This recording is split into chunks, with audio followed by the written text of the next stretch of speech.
First day of fall, and I know a lot of you with gardens out there still have a lot of tomatoes coming up. So I'm gonna do this really beautiful, simple tomato galette. I'm using tomatoes from Adam's Heirlooms because they're stunning, but whatever tomatoes you have laying around, this is what you wanna do. First of all, I'm starting with, normally I use a pie crust when I am doing a galette, but I'm using puff pastry on this one. I want it nice and light and crispy. So I lightly rolled out one sheet of thawed out pastry here, and I'm gonna go ahead and just fold it in half and just kind of a rough circle. We're just trying to make it into a rough circle. We're trying to make this into a pie, but the good news with the galette is that just call it rustic and it doesn't matter. You just want somewhat of a round shape. It does not have to be perfect. You know what, I feel like that's good enough. I'm happy with that. So now I've got this little circle-ish here of puff pastry, and I'm gonna throw it on a parchment-lined baking sheet. Just like that. All right, let that hang out for a minute while we get our tomatoes ready. So Adam's Heirlooms is here today. They're a farm that I've worked with for quite a while now, and you can find them at the farmers market on Saturday, Greenbay Farmers Market, and we'll talk a little bit about that with them later. What I'm doing right now is they have teeny tiny ones, I'm throwing them in the bowl. But if I have bigger ones, let's go ahead and cut these in half. That way they get kind of juicy and some of the juice evaporates and it makes them a little saucy and they're just delish. But these little ones I like when they're whole because they're just so cute.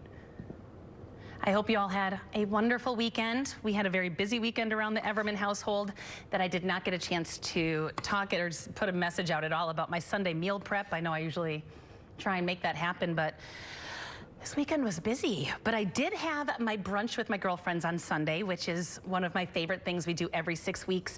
And I made my maple citrus fruit salad with the apples and the cinnamon and the citrus zest. The link is still up on our social media, on our Instagram. So I would highly recommend you take a look at it. It is so delicious and so simple, and it feels like fall. All right, I think I'll do a couple more here. I think I got all the colors represented here. Sarah was saying she has a bunch of tomatoes right now as well, so I feel like everybody does. Even my neighbor Debbie said, if you want any of my tomatoes, I have too many. This is why I don't garden, because everybody gets so much. Sarah has a zucchini this big in her yard right now. Trying to figure out what to do with it.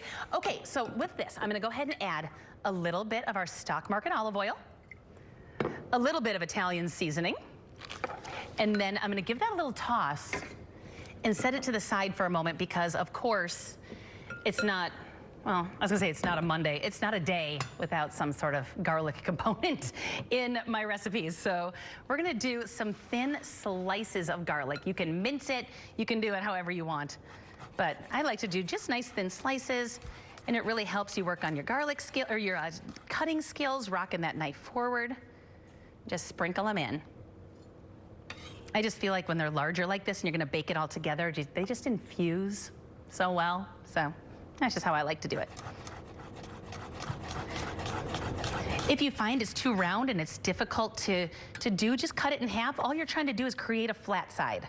Once you have the flat side, life gets so much easier to slice up. And just keep those fingers out of the way. That last little slice of garlic is not worth you going to the emergency room. So that 1 centimeter of food waste, do not stress about it. Move it to the side. Let's do one more. I did 3 large garlic cloves. Later, you're gonna see what a large garlic clove is because Diane is here from Adam's Heirlooms and she brought in, gosh, what was it called? German beefy garlic. I don't even know. They're this big. They're huge. We're gonna see them later in one of her recipes. Speaking to my own heart, I felt like I got heart emojis in my eyes and I was looking at the garlic. All right, so now give this a toss. I'm also gonna do, of course, a little salt and pep, right? Those tomatoes are sweet. We need to bring out the flavors, a little more salt even. Give those a nice little toss. Beautiful. Now, I've got my puff pastry here. Is it a circle? Ish. Maybe we don't do a close-up on it. It's fine. We're gonna fold it all over and you can also stretch it. But the puff pastry, you do wanna roll out a little bit because it puffs. I know that sounds silly, like of course it does, but there's that when you go to culinary school, they make you make puff pastry from scratch.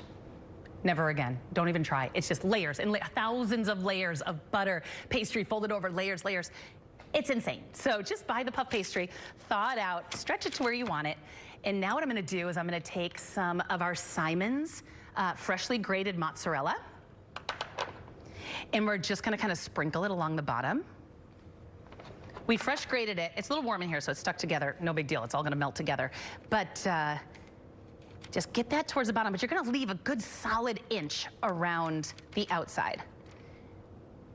And then spread that out a little bit. It's gonna melt really well. And then I'm gonna also do a little bit of grated Parmesan too.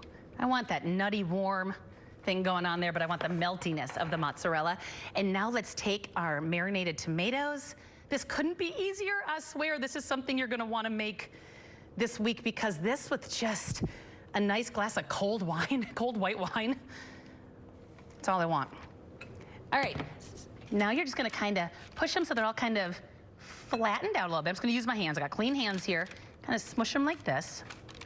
Get all that garlic in there. I kind of put a couple pieces of the garlic on top so you can really see it.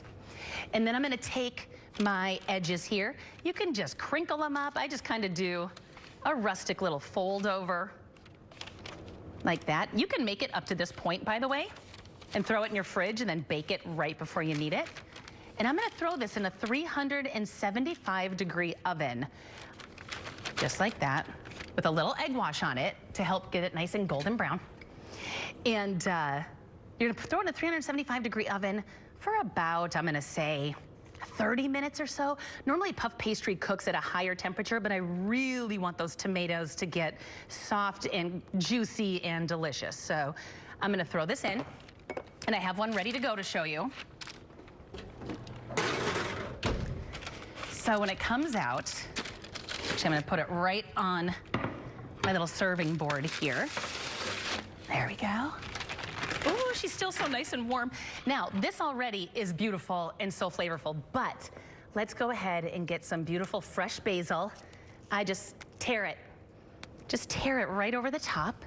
Now with your basil, you do not, if it feels a little gritty to you, now is not the time to wash it with water. It oxidizes like that. It turns black. Take a dry paper towel, give it a little brush off, maybe even a slightly damp, but I hesitate to say that. I try not to let water go near these. Once they're picked, they just oxidize so quick. So these feel great. Are these from the outside garden today? Yes. Or from your house? From the outside garden. Outside garden, still going strong, that Sarah put together. And then once you've got this basil over the top, it's beautiful, it's warm, those tomatoes melted, the cheese is peeking out. Then this is where, if you want to, you can, you don't have to do this part. But you can take some balsamic glaze. You can get it anywhere. I believe they have it at Stock Market. Most grocery stores right by the balsamic vinegar. You take balsamic glaze, which is a rich, reduced balsamic, and just do the drizzle. Just to add a little bit of sweetness and complexity to this. To me, this with a cold, crisp glass of wine, sitting outside, watching the leaves change is everything.